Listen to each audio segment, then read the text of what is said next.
Владыки Аи поселили там великого кузнеца по имени Гетяни. Чтобы он ковал, мастерил 35 племенам боевое оружие, ратный доспех, копья, секиры, мечи с закаленным стальным лезвием, чтобы он кольчуги вязал, чтобы он доспехи ковал, чтобы стрелы крылатые мастерил, чтоб колчаны ими набил.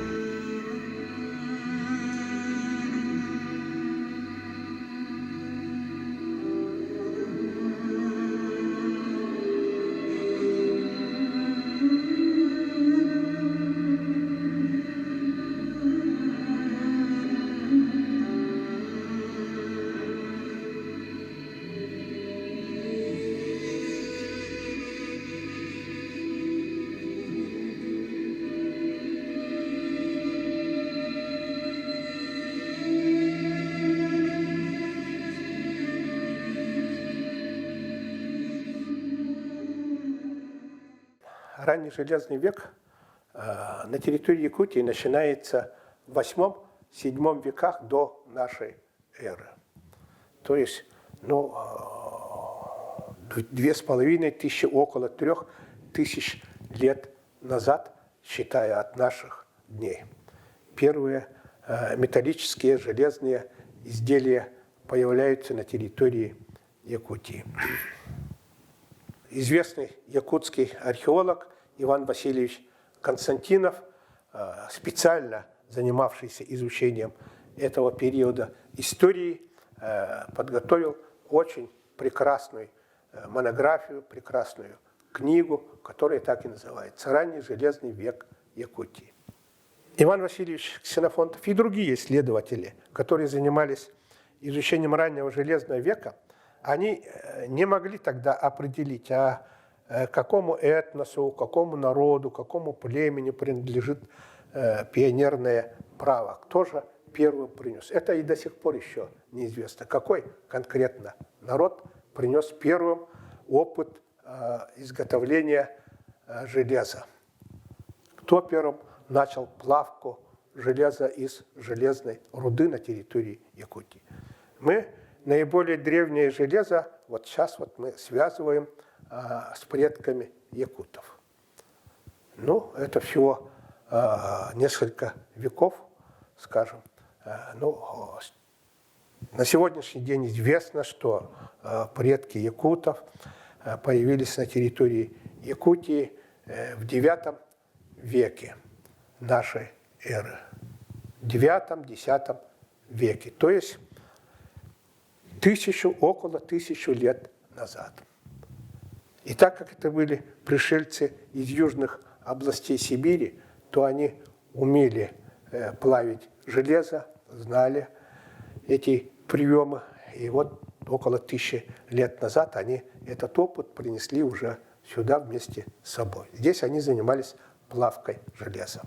И изучением этого периода у нас очень успешно занимается археологическая экспедиция Института гуманитарных исследований и проблем малочисленных народов Севера. Кроме того, кроме археологических источников, об этом свидетельствуют еще и письменные источники. Русские землепроходцы в XVII веке, когда пришли на Среднюю Лену, они сразу отметили, что вот якуты занимаются плавкой железа. Из каменьев добывают, плавят железо, писали они в своих сообщениях об увиденном на Лене.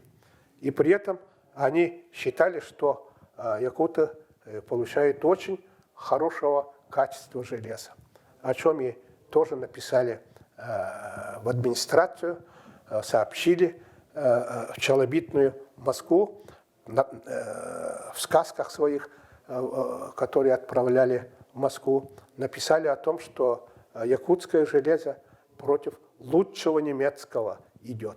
То есть конкурирует с лучшим немецким железом. Таким образом, они подчеркивали, что умеют очень хорошее железо, качественное железо добывать якуты.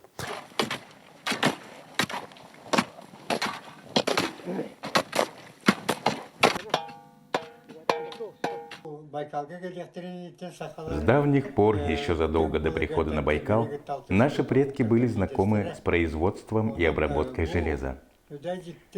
И сюда, на север, мы пришли уже как опытные мастера, знавшие толк в кузнечном деле. В противном случае, народ, не имевший до этого отношения с железом, оказавшись в суровых климатических условиях, просто бы не выжил.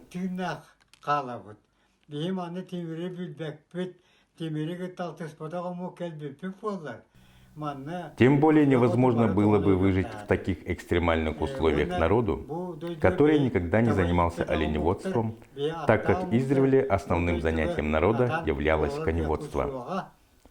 И только благодаря своим кузнецам народ Саха смог освоить новые для него земли, закрепиться на них, сохранить коневодство, обеспечить дальнейшее существование в новых для себя условиях. Поэтому кузнечное дело для нашего народа является одним из самых древних и значимых его занятий. Скотоводство, конечно, требовало передовых технологий. И, наверное, одним из факторов вот этого успеха было именно кузнечное дело развитое. Ну, само по себе скотоводство – это передовое вообще направление было. Это вообще революция была, можно сказать, производящее хозяйство. Здесь люди жили, на самом деле, они не просто выживали, они эффективно очень приспосабливались здесь к различным меняющимся природно-климатическим обстановкам. Но когда металл появился, это вообще тут изменения очень быстро, научно-технический прогресс, он начался еще в каменном веке. А раньше люди, вот они, изобрели посуду, изобрели, как делать металл, железо. Ну, естественно, потом, когда скотоводство появилось, люди перестали зависеть от природы полностью. Они могли сами выращивать скот, мясо, шкуры, все вот это, Уже они полностью не зависели от природы.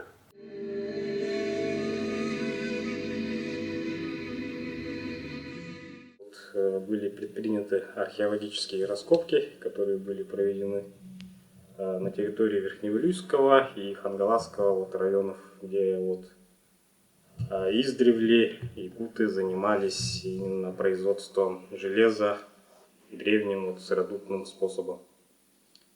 Также один полевой сезон мы работали в Верхневилюйском районе, недалеко от села Кентик, где согласно этнографическим источникам жили кузнецы рода Чап. Там нами также был обнаружен сыродупный горн, который датируется второй половиной 17 века. В 2010 году на Ласе-Беттике нами были найдены пластины якутского панцирного боевого доспеха. Пластины были аккуратно сложены друг на друга и спрятаны у подножия возвышенности. С течением времени земля в этом месте обнажилась, и несколько пластин были замечены игравшими здесь детьми. Полного якутского защитного вооружения, доспехов не найдено. Найдены незначительные несколько фрагментов, допустим, панцирного доспеха, а полного вооружения, к сожалению, до сих пор не обнаружено. Хотя в документах казаков, русского документах есть свидетельство, что якуты носили доспехи, то, что активно применялось защитное вооружение якутами в ходе боестолкновений. Сравнивая более чем 200 изделий из металла, находящихся в музеях нашей республики, все равно приходишь к выводу, что самые первые железные изделия производились в районе долины Туймада. Следовательно, распространение кузнечного дела по территории республики пошло именно с этих мест. Анализ мест находок музейных экспонатов также подтверждает, что самые изящные и красивые изделия из железа, включая большинство видов боевого оружия, были изготовлены кузнецами на территории долины Туймада.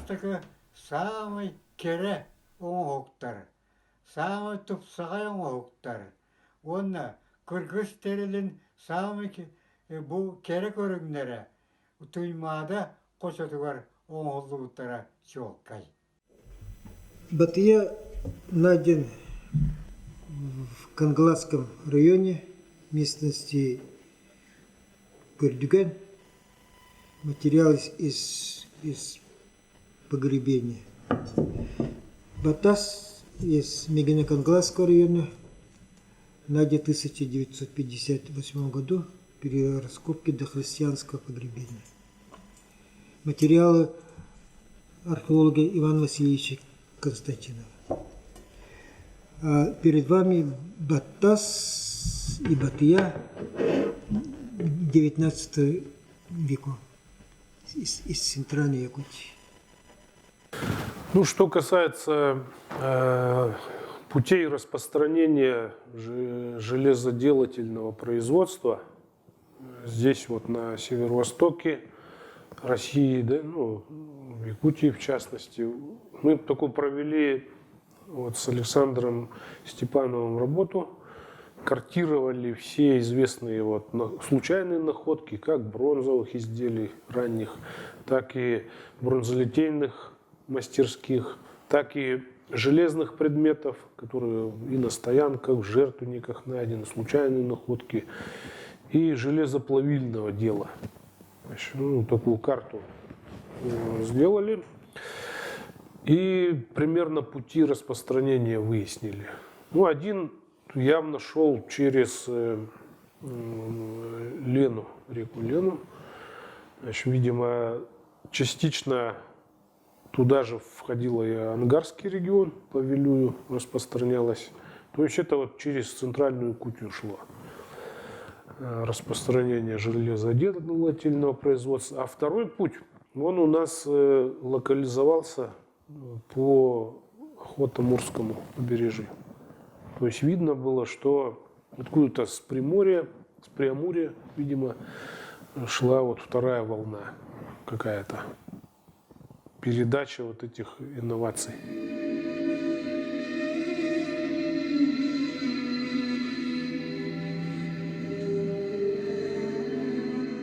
Железная культура народа Саха получила очень хороший толчок из-за того, что тут очень много месторождений. С одной стороны, это крупные месторождения, которые геологи уже знают, они промышленного значения, в основном это Южная Якутия, а с другой стороны, очень много рассыпных месторождений, которые практически всюду встречаются. То есть мы даже плавили руду, которая получается вот здесь прямо в пригородах, и мы оттуда тоже получали хорошее железо. То есть практически эти месторождения всюду есть. И, естественно, оказывается, наши предки, они плавили железо практически во всех улусах. Ну, считается, что очень хорошо развито было это дело вот, в Вилюйской группе улусов, вот в Нюрбе, допустим, это Сатаустара, Чапустара. Да. Но потом, когда мы это дело более детально изучили, оказалось, что это из-за того, что просто вот в этих районах, улусах, они до последнего времени они плавили железо. В Сата мы встретили женщину, старушку, теперь уже глубокую, которая была очевидцем плавки вот железа там. Да. То есть, а вот в Верхневилюйском улусе и того позже, до 47-го что ли года они плавили. То есть практически мы его еще не потеряли, вот эту технологию. В годы Великой Отечественной войны, когда завоза уже не было и тыл недостаточно обеспечивался железными изделиями, начиная там с гвоздей, топоры, требовались пилы и так далее, вспомнили все свое былое, опять соорудили горны, опять стали плавить железо и изготавливать самое необходимое. А в некоторых местах те горны, которые сохранились с давних пор, были реанимированы. Их восстановили и опять стали плавить железо и изготавливать, ну, к примеру, гвозди для колхозных нужд, для крестьянских нужд стали изготавливать. Ну, сначала получали корицу, металл, а уже из них стали изготавливать нужные им предметы. В 50-е годы во многих районах Якутии местными кузнецами изготавливалось небольшое количество простых и необходимых для населения изделий. Такое кустарное производство было налажено в Вилюйской и центральной группе районов, в городе Якутске на фабрике «Сардан». Кузнецы работали. Но, конечно, в то время не было такого, как сегодня, разнообразия инструментов и материалов, специальных обучающих курсов по технологии производства и обработки железа. В период работы колхозов, в случае поломки запасных частей отсеялок, различных сельхозмашин, тракторов, никак не могли обходиться без помощи моего отца и других местных кузнецов. Приходили и ремонтировали все у них. Если ломалось заводское изделие, то для ремонта определенных деталей изготавливали специальные формы и заливали их расплавленным дюралем. Такие детали тщательно обрабатывались, и их почти невозможно было отличить от заводских. Отремонтированные таким образом трактора снова быстро вводили в строй. Формы таким образом изготовленных деталей до сих пор хранятся в музее села Кентик. Не могу даже сказать, чего бы не смог сделать из железа мой отец. Он был мастер-кузнец на все руки.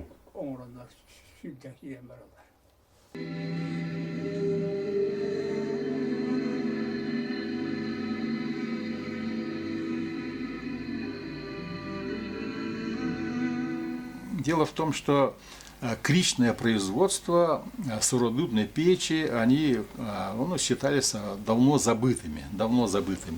Данилов Александр Михайлович, по-моему, да, Александр Михайлович, это наши кузнецы,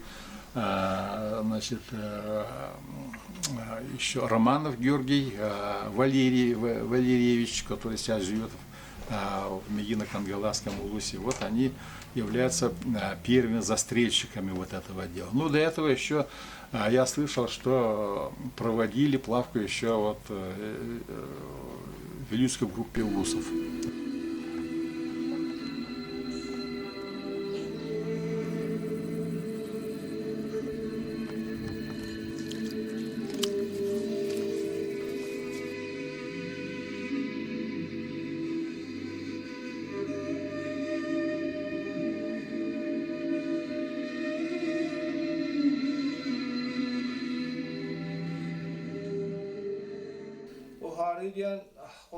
Схематично сыродудный способ плавки руды представляет из себя следующее.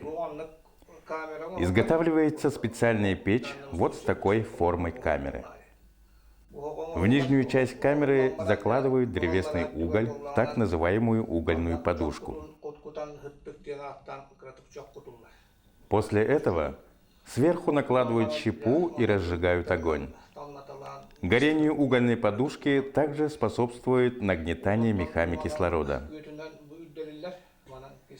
Затем камеру снова небольшими порциями наполняют доверху древесным углем, который должен весь прогореть, согрев при этом печь. В результате горения древесного угля происходит химическая реакция с выделением углекислого газа и тепла.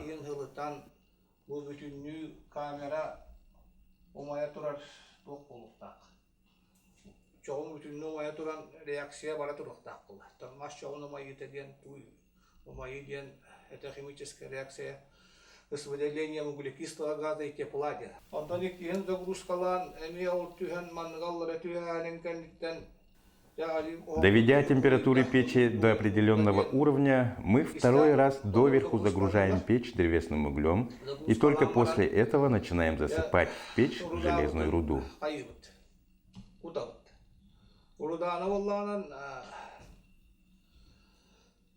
Руда – это так называемый геологами лимонит или бурый железняк. Вот в таком виде мы его находим, так он выглядит. По химическому составу это гидроокись железа. Сначала, предварительно измельчив, мы обжигаем его в железной бочке при сильном огне.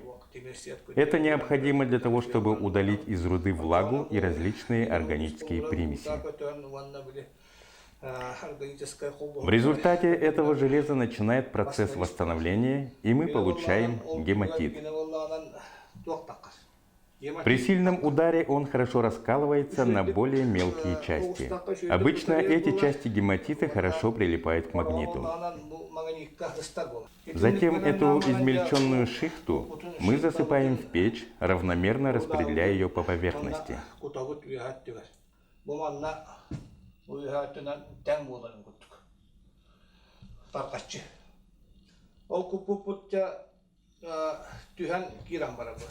По мере прогорания угля слой руды постепенно опускается вниз. Идет выделение угарного газа.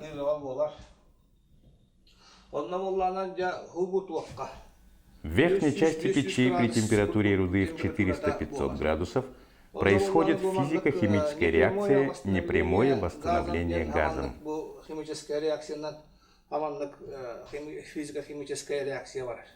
Вот ее формула. Это у нас гематит.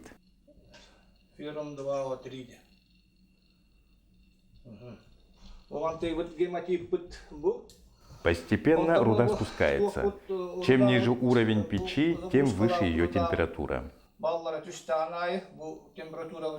Самая высокая температура достигается в этом месте, там, где происходит нагнетание в печь воздуха. Эту зону печи называют зоной распада. При спуске слоя руды в зону 500-700 градусов происходит вот такая химическая реакция. Руда превращается в магнетит. Изучением этой физико-химической реакции много занимался наш советский ученый-металлург Байков. И именно он вывел эту формулу.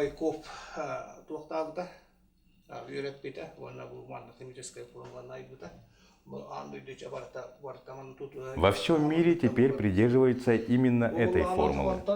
Наша руда продолжает спускаться и входит в зоны печи с еще более высокой температурой. Здесь уже начинается прямое восстановление железа. Образуется вюстит. Таким образом, сначала мы получаем гематит, затем магнетит и теперь вюстит. Иначе говоря, идет процесс восстановления железа от высших окислов к низшим. Выходя, угарный газ соединяется с молекулами руды. Происходит диффузионный процесс. Угарный газ, выполняя роль адсорбента, отделяет кислород и выбрасывает его наверх. В результате получается такая реакция. В дальнейшем в зоне распада печи при температурах от 1000 до 1400 градусов 60-70% железа начинает восстанавливаться. Камни руды преобразуются в пластичную массу. Далее происходит отделение железа от жидкого шлака. Молекулы железа, притягиваясь друг к другу, образовывают крицу.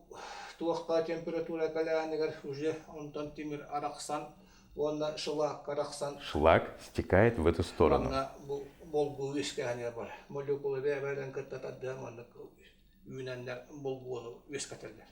Иногда шлак доходит до уровня сопла, и через него бывает видно, как он бурлит и кипит.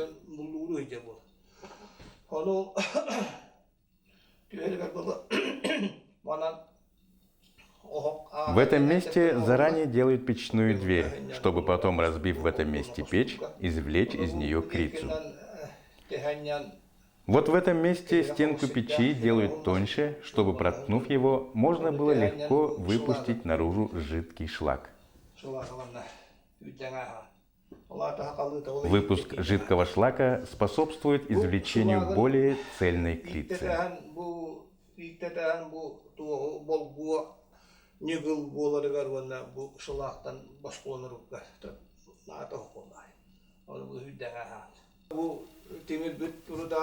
По мере спуска железной руды в печи мы добавляем по мере необходимости сверху древесный уголь и снова добавляем слой руды.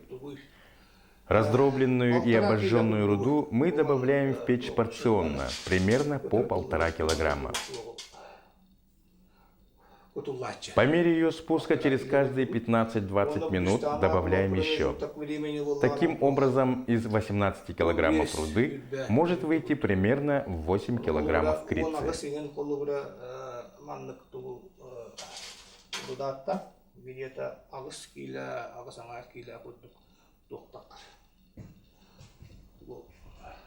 Вот примерно такая крица выходит. После окончания выплавки дверь печи пробивают и большими щипцами вытаскивают крицу. После вытаскивания крицы из печи ее кладут на деревянный чурбак и проковывают деревянным молотом для уплотнения, сваривания крицы и частичного освобождения ее от шлака. Затем 2-3 человека проковывают крицу на наковальне уже железными молотами, еще сильнее уплотняя ее. В результате получается вот такая цельная крица или губчатое железо, а по-якутски болго. Если такую крицу распилить пополам, то в разрезе железа будет выглядеть так. Теперь его можно, разделив на части или, взяв целиком, нагревать и проковывать в целях еще большего слипания пор железа друг с другом. Впоследствии из такой заготовки уже можно делать различные изделия.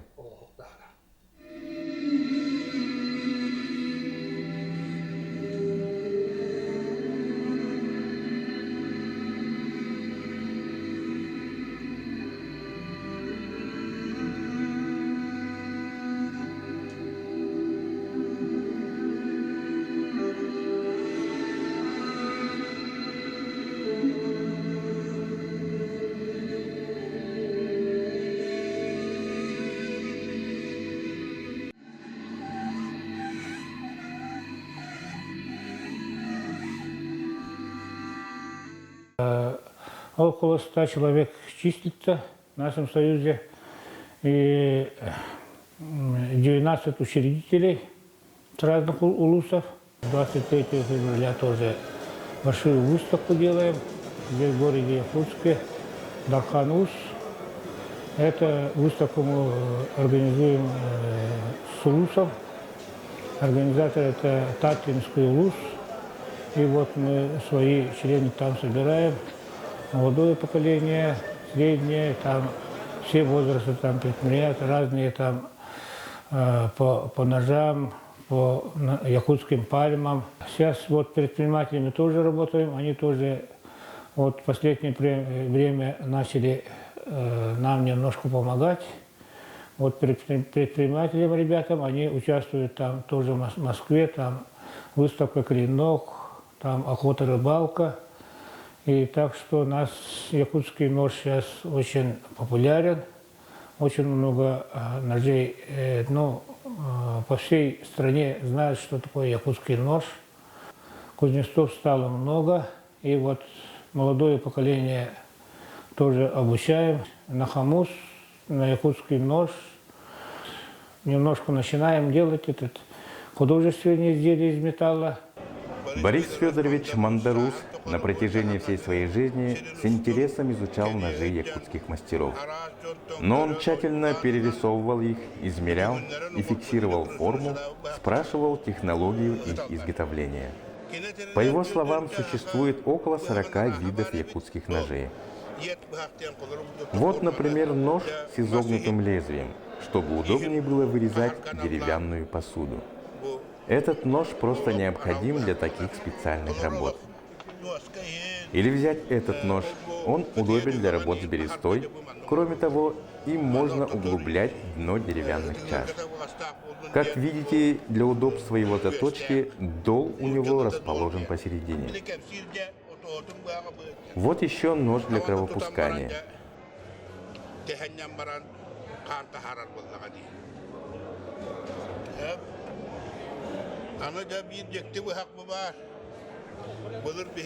В древности наши предки таким ножом чисто и аккуратно снимали шкуры с крупного рогатого скота. Такие ножи были очень острыми и тонкими. В общем, можно сказать, что в наших исконных занятиях мы пользовались не одним видом ножа. Для каждого вида деятельности существовал свой специальный нож.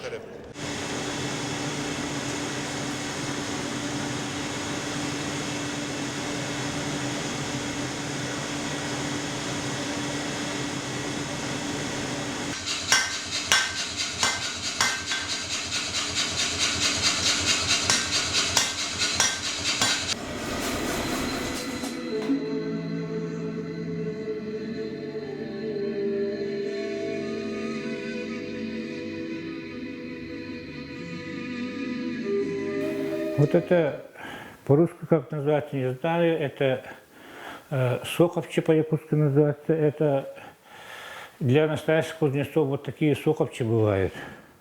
От предков остается кузнец, но человек в возрасте не становится, умирает, и после остается это своему ученику.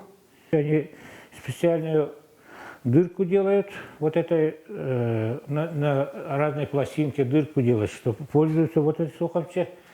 И вот этого соховча, говорят, шаман страшно боится от этой соховчи, так что это очень святое. Вот эту мне дал вот в 2015 году Борис Федорович организовал очень хороший СЭХ кузнецов, село Баяга, вот Республика Саха-Якутия. И мы, кузнецы, все собрались, и вот самым известным мастерам по улусам, кто где живет, он всех собрал, и 9 хорошим мастерам дал вот такие соховчи.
хомус делать очень трудно. Надо, чтобы уметь играть надо. И это она, вот в якутском ноже только одно лезвие есть, можно сказать. А вот на этом хомусе там 10 граней надо. Чтобы его настроить надо, чтобы она все прямые должны быть. И насколько язычок мягкий или крепкий, это все рассчитать надо. И на каком месте ударить, настройка очень трудная. Поэтому я вот пока обучаю много мастеров, но не все становятся вот мастером хомуса. Это говорят, что слишком трудоемкое. Хомусу занимается, можно сказать, мало, чем чем которые занимаются ножом.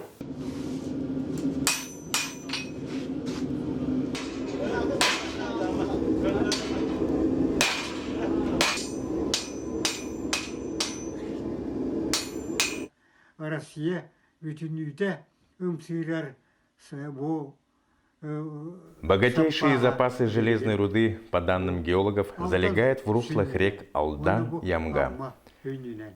Показателям содержания железа в них могут позавидовать все металлургические регионы России.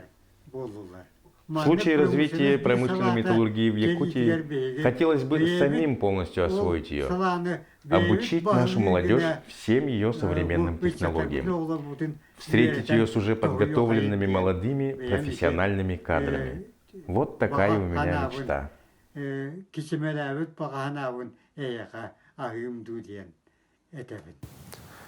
Что касается будущего металлургического производства в Якутии, то об этом говорится на самом деле давно. В 70-е, 80-е годы в бассейне Алекмы были разведаны очень большие запасы железной руды. И тогда вот возникла идея о том, чтобы создать южно-якутский промышленный комплекс, где главным должна была стать металлургия. Но для этого требовалась электроэнергия, и планировалось на Алекме построить гидроэлектростанцию, и не одну, а целую сеть гидроэлектростанций. Потом хотели продолжить БАМ до Алекмы, чтобы там построить металлургический завод. А запасы железной руды, причем хорошего качества, там очень даже большие. И кроме этого, вот в этот комплекс должен был включиться Нерюнгринский угольный разрез, где, как мы знаем, есть коксующиеся угли, которые очень необходимы для металлургического производства. И так задействовать Нерюнгринский уголь, алекминскую железную руду, электроэнергию алекминского каскада ГЭС, и должен был возникнуть такой вот комплекс. Но началось тогда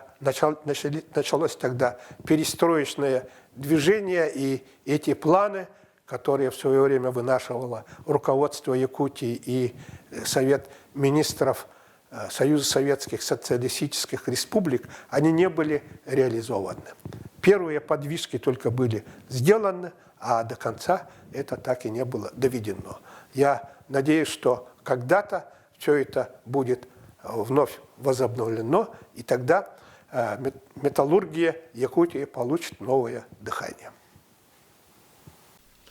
Сегодня якутским кузнецам надо активно сотрудничать с Кузнечной академией России, Союзом кузнецов России, быть в авангарде самых передовых кузнечных технологий.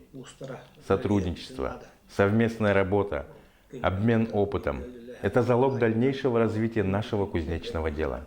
Участвовать в конкурсах, ставя перед собой только цель занять призовое место, нельзя.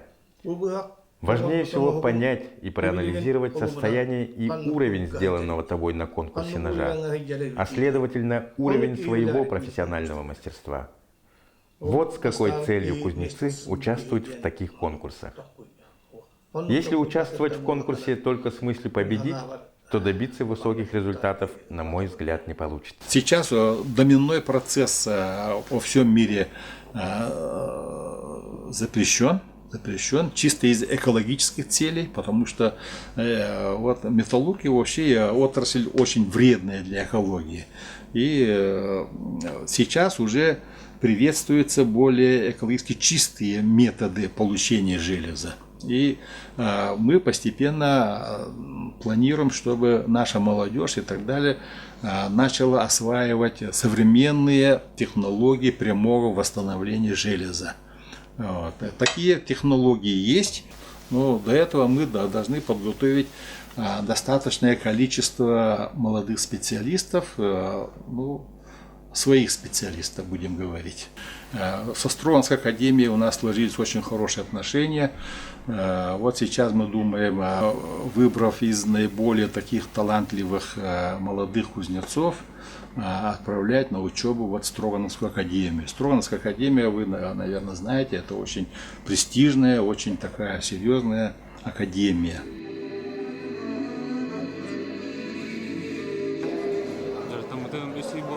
Кузнечным делом занимаюсь уже 3 месяца.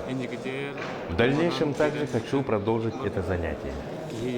Занимаюсь под руководством старшего брата кузнеца Гурдылина Эдуарда. Хотелось бы, чтобы наша древняя культура кузнечного дела сохранялась и имела бы свое дальнейшее развитие.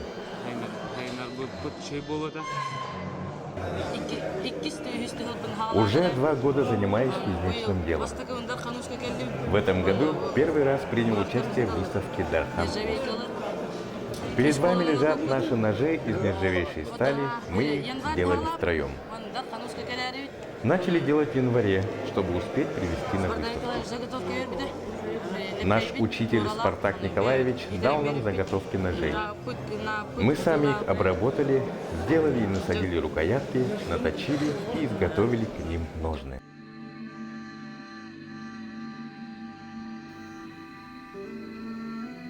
Снова зажглись печи якутских горнов.